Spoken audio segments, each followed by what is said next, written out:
Hello everyone, welcome back to my YouTube channel. අදත් අපි පාඩම ආරම්භ කරමු. අපි මේ දවස්වල කතා කරනවා නම් ගම් කොහොමද ඉංග්‍රීසියෙන් ලියන්නේ කියලා. ඉතින් අද අපි කතා කරන්නේ රකාරාංශයට කොහොමද ඉංග්‍රීසියෙන් අපි අකුරු ලියන්නේ කියලා. ඉතින් මුලින්ම අපි පාඩමට යන්න කලින් මෙන්න මේ ටික නැවත මතක් කරගෙන ඉමු. අපි මුලින් කතා කළා අපේ සිංහල පිල්ලම් වලට එන ඉංග්‍රීසි අකුරු පිළිබඳව. ඉතින් මෙන්න මේ ටික අපි නැවත මතක් කරගන්න ඕන. ඒ අකුරෙන් අයන්න ආයන්න තමයි අපි ලියන්නේ. ඒ වගේම ඊ අකුර යෙදෙන තැනක අපි භාවිතා කරන්නේ ඇයන්න, ඈයන්න, එයන්න,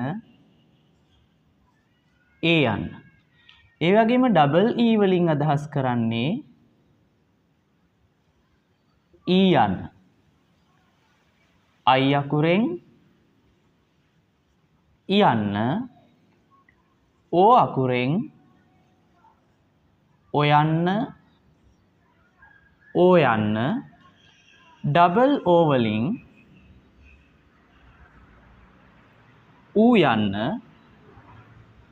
යු අකුරෙන් උයන්. මෙන්න මේ ටික අපිට අවශ්‍ය වෙනවා ඉස්සරහා පාඩම් ටික කරගෙන යන්න. හරි. දැන් අපි බලමු අපි කොහොමද අපි මුලින් කිව්වා රකාරාංශය තමයි අද හදන විදිය කතා කරන්නේ. රකාරාංශය අපි මෙන්න මේ විදියට තමයි යම්කිසි අකුරකට එකතු කරන්නේ. ඔබ දන්නවා මේ විදියට තමයි අපි රකාරාංශය අකුරකට එකතු කරන්නේ. ඉතින් මේ රකාරාංශයෙන් කියවෙන්නේ සිංහලෙන් ර කියන ශබ්දය. රකාරාංශයෙන් කියවෙන්නේ ර. ඒ වගේම අපි දන්නවා ර වෙනුවට ඉංග්‍රීසියෙන් ලියන්නේ අපි ආර් අකුර. දැන් පැහැදිලිද මම කියපු දේ? රකාරාංශය මේ විදිහට තමයි අපි අකුරකට එකතු කරන්නේ. ඒ වගේම රකාරාංශයෙන් අදහස් කරන්නේ ර. ශබ්ද වෙන්නේ ර. එතකොට මේ ර යන්නට ඉංග්‍රීසියෙන් අපි ලියන්නේ ආර් අකුර. දැන් බලමු රකාරාංශය අපේ සිංහල අකුරකට පාවිච්චි කරලා කොහොමද අපි ඒක ඉංග්‍රීසියෙන් ලියන්නේ කියලා. මම මුලින්ම ගන්නවා කයන්න. අපි බලමු දැන් කයන්නට රකාරාංශය එකතු කරලා කොහොමද මෙයාව ඉංග්‍රීසියෙන් හදාගන්නේ කියලා. දැන් කයන්නට රකාරාංශය එකතු කරන්නේ මෙන්න මේ විදිහට. එතකොට මෙයාගේ ශබ්දයක් එනවා ක්‍ර කියලා. කයන්නට රකාරාංශය එකතු කරාම ශබ්දය එන්නේ ක්‍ර. ඉතින් දැන් මෙයාව අපි හදමු ඉංග්‍රීසියෙන්. කයන්නට අපි ලියන්නේ ඉංග්‍රීසියෙන් K අකුර. ඒ වගේම ඊළඟට අපි රකාරාංශය තමයි ලියන්න ඕනේ. මේ රකාරාංශයට ඉංග්‍රීසියෙන් ලියන්නේ රයන්න ශබ්දය, ඒ වගේම ආර් අකුර. දැන් මතක තියාගන්න රකාරාංශයට අපි ලියන්නේ ආර් අකුර. ඉතින් දැන් මෙයාගේ කයන්න කියවෙනවා K දැම්මා. රකාරාංශයට අපි ආර් අකුර දැම්මා. ඒ වගේම මෙයා තුල තවත් කියවෙන අකුරක් තියෙනවා අකුරක්. බලන්න හොඳට ශබ්ද කරලා ක්‍ර අපිට ඇහෙනවා මෙයාගේ කයන්නක් ර ශබ්දයක් ශබ්දයක් ඇහෙනවා. ඉතින් මෙයා කොහොමත් අපිට මෙහෙම තනියෙන් තියන්න බෑ. ඒ නිසා ක්‍ර කිව්වහම අපිට ඇහෙන්නේ ශබ්දයක්. ඉතින් අපි මෙයාට ඒ අකුර එකතු කරන්න ඕන. එතකොට ක්‍ර කියන සිංහල අකුර හැදෙන්නේ KRA දාලා.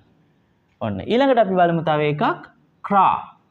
දැන් මෙයාගේ අපිට අවශ්‍ය වෙනම අකුරු ටික විතරයි අපි හදන්නේ ක්‍රා. දැන් මෙන්න කයන්න පිළිවෙල මතක තියාගන්න හැමෝම කයන්න ඊළඟට රකාරාංශය තමයි අපි එකතු කරන්න ඕනේ R. KR ආ ශබ්දයට අපි එකතු කරනවා නැවත ඒ අකුර. දැන් තව එකක් හදමු අපි. දැන් මේ ටිකම අපිට හදන්න පුළුවන්. දැන් මේ විදිහට ක්‍රෑ.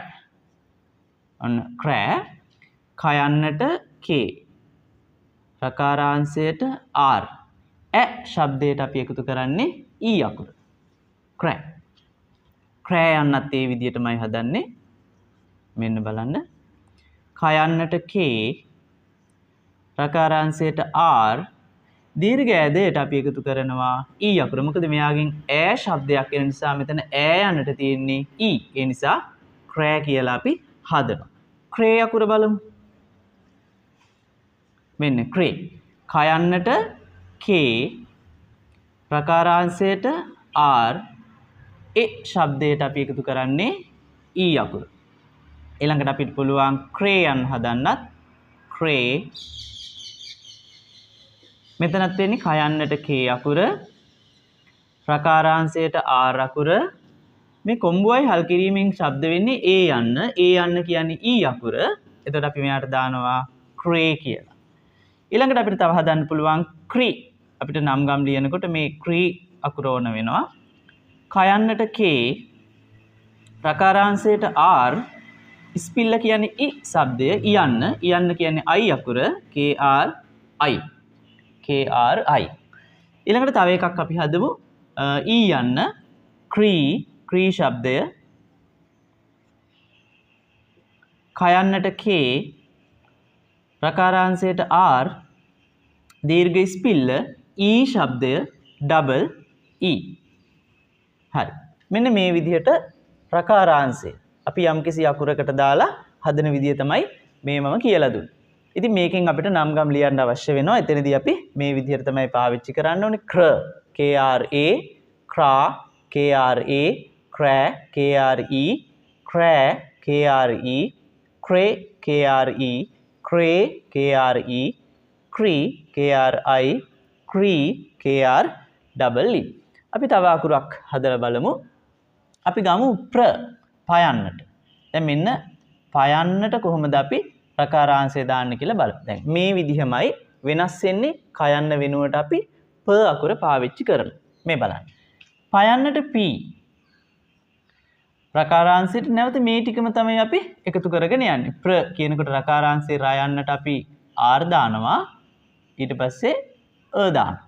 p r a. අපි නැවත මේ විදිහටම හදමු. ප්‍රා, පයන්නට p, ප්‍රකාරාංශයට r, ඇලපිල්ලට අපි දානවා a අකුර. ප්‍රා. ඊළඟට ප්‍රෑ අපිට අවශ්‍ය නම් මේ විදිහට හදන්න පුළුවන්. ප්‍රෑ, පයන්නට p අකුර, ප්‍රකාරාංශයට r, ඇදයට e. ප්‍රෑ. ප්‍රෑ යන්නත් එහෙමයි. ප්‍රෑ, පයන්නට p, ප්‍රකාරාංශයට r, දීර්ඝ ඇදයට e අකුර එනවා. ඊළඟට ප්‍රේ. ප්‍රේ, පයන්නට p, ප්‍රකාරාංශයට r, කොම්බුවට e. ප්‍රේ යන්න. පයන්නට p, ප්‍රකාරාංශයට r, කොම්බුවටයි හල් කිරීමටයි එන්නේ a ශබ්දයක්. මෙතන අපි කිව්වා a යන්නට e. ඊළඟට ප්‍රී. නිතර නම් ගම් ලියන්න අවශ්‍ය වෙනවා. ප්‍රී, පයන්නට p, ප්‍රකාරාංශයට r, ස්පිල්ලට i. එයාගෙම ප්‍රී යන්නත් හදන්න පුළුවන් අපිට. පයන්නට p, ප්‍රකාරාංශයට r, දීර්ඝ ස්පිල්ලට ඩබල් e. මේ විදිහට. ඉතින් තව අපි බලමු තවත් අකුරක්. මේ විදිහට අපිට හදාගන්න පුළුවන්. ෂ අකුරට අපි බලමු මේ තාලුජ ෂයන්නට කොහොමද අපි ප්‍රකාරාංශය එකතු කරන්න කියලා. තාලුජ ෂයන්. තාලුජ ෂයන්නටත් අපි මේ විදිහට ප්‍රකාරාංශය යටින් එකතු කරනවා. දැන් මේ ෂ අකුරට අපිට මතකයි අපි කලින් වීඩියෝ එකකදී කළා ෂ කියනකොට මූර්ධජ ෂයන්නටයි තාලුජ ෂයන්නටයි දෙකටම sh කියන අකුරු දෙක තමයි පාවිච්චි කරන්නේ. දැන් මෙතන එතකොට අකුරු කීපයක් වෙනවා. මේ ෂ කියනකොට අපි sh පාවිච්චි කරනවා. ඒ වගේ මේ විදිහමයි කිසිම වෙනසක් වෙන්නේ නැහැ. සයන්නට sh, ප්‍රකාරාංශය තමයි ඊළඟට පාවිච්චි කරන්නේ r. ඊට පස්සේ මේ විදිහටම ඒ අකුරක් අපි දානවා. ශ්‍ර. ඊළඟට මෙයාගෙත් අපි මෙහෙම ශ්‍රා යන්න ලියනකොට ෂයන්නට sh පාවිච්චි කරනවා. ප්‍රකාරාංශයට r, ඒ අකුරක් පාවිච්චි කරනවා ආ ශබ්දයක් එන නිසා. ඊළඟට ශ්‍රෑ කියලා අපිට අවශ්‍ය නම් හදාගන්න පුළුවන්.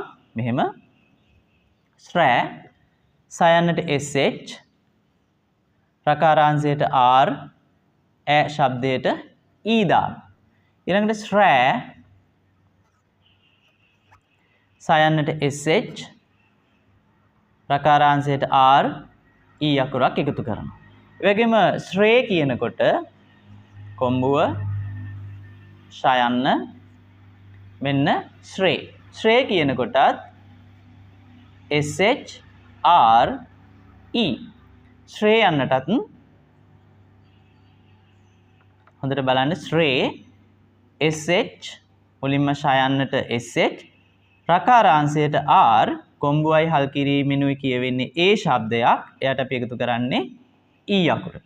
ඒ වගේම මෙයාට අපිට පුළුවන් ශ්‍රී මේ විදිහට ශ්‍රී හදනකොට SH දානවා ෂ යන්නට රකාරාංශය තමයි මුලින් ලියන්නේ R කෙටි ස්පිල්ලට I අකුර දාන්න. ඊළඟට ශ්‍රී කියලා හදනකොට ශ්‍රී ඔන්න ශ්‍රී සයන්නට SH දානවා රකාරාංශයට R දානවා දීර්ඝ ස්පිල්ලට ඩබල් E දාන්න. දැන් මෙන්න මේ විදිහට තමයි අපි රකාරාංශය කොහොමද ඉංග්‍රීසියෙන් හදන්නේ කියලා තමයි මේ කියලා දුන්නේ. දැන් ඔබට පැහැදිලි ඇති රකාරාංශය කියලා කියන්නේ ර අකුර ඒ රයන්නට අපි පාවිච්චි කරන්නේ R අකුර. ඉතින් ඒ විදිහට තමයි මේ හැම අකුරක්ම හදලා තියෙන්නේ. ඔයාලට මේක බලලා රකාරාංශයක් එන නමක් හදනකොට හරිම පැහැදිලිව එයාව නිවැරදිව ඉංග්‍රීසියෙන් ලියන්න පුළුවන්. ඉතින් අපි ඊළඟ වීඩියෝ එකේදී තවත් ওই වගේ අකුරක් හැදෙන විදිය කියලා දෙනවා. නිතරම මගේ වීඩියෝ channel එක YouTube channel එක එක්ක රැඳී සිටින්න කියලා ආරාධනා කරනවා. තවමත් ඔබ YouTube channel එක subscribe කරලා නැත්නම් මේ දැන්ම subscribe කරන්න. Goodbye.